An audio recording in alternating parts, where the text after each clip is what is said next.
Japanese had to build what became known as Death Railway in such a tearing hurry was happening 100 miles north of where we are at this moment, up in Burma. Now, they'd conquered that country the year before, but because of all sorts of geographical factors, they were having real trouble holding on to it. The big problem was getting supplies up to the Japanese army fighting in Burma.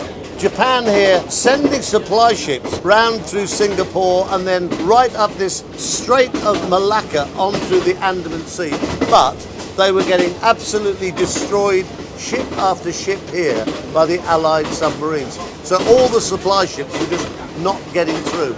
They were losing men and they were losing weapons, they were losing food, they were losing everything, one ship after another. So they had to do something fast. So what they did was build a railway to get their supplies over land by rail from here in Thailand up into Burma.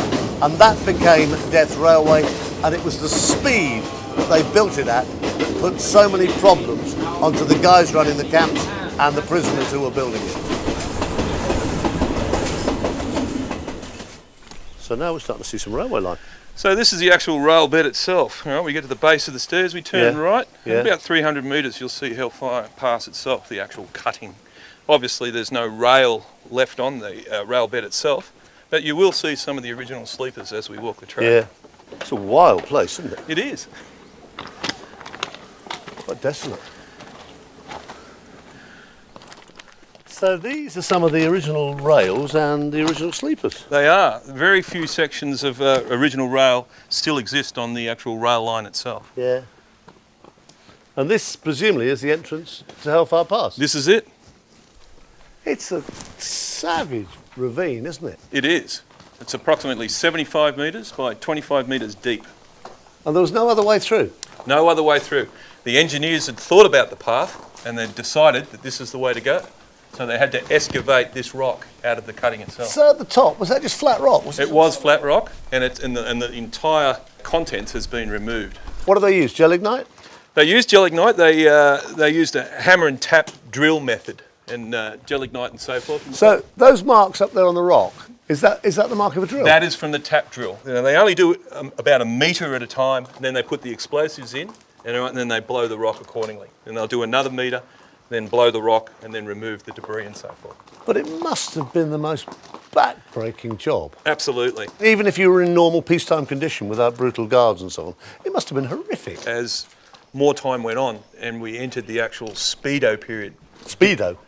Well, it was a speed up of the memento of the building of the railway, which was enforced on the POWs by the Japanese when they realised they weren't going to meet their targets, or they tried to meet their timeline and bring it forward. Now, that was as a result of they were worried about a counter-offensive in Burma, you know what I mean, by the British. So they wanted to get the whole lot done in a lot faster period of time. How many died?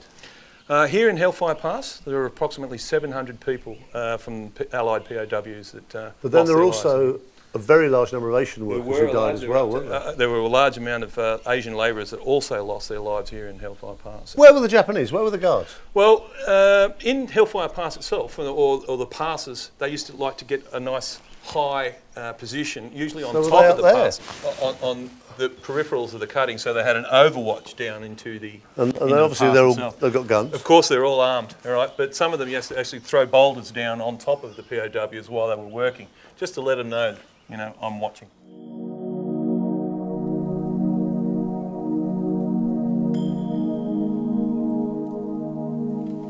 With the enormous number of Asian workers as well as the Allied prisoners of war who died building Death Railway, it's impossible to know exactly how many perished, but it does clearly seem to be more than 100,000 men. And one rule of thumb seems to be that along the just under 300 miles of track of Death Railway, a man died for every sleeper that they laid down.